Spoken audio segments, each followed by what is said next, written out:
جوان پسر دوچرخه سواری کرده ایستاده بود که ناگاه به گدایی که در کنار راه بود برخورد کرد. گدا به زمین غلطید.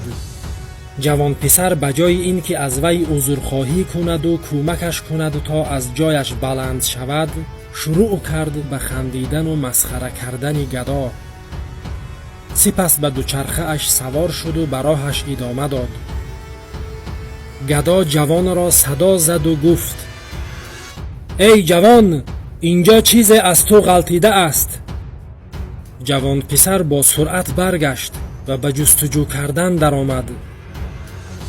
گدا به او گفت: اینقدر زیاد جستجو مکن.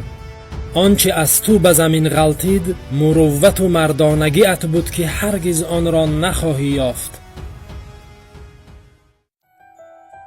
زندگی اگر خالی از آداب و اخلاق و احساس و احترام باشد هیچ ارزش ندارد.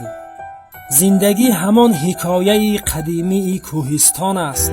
صدا که کنی عکس صدا میشنوی. پس به نیکی صدا کن تا به نیکی به تو پاسخ دهند.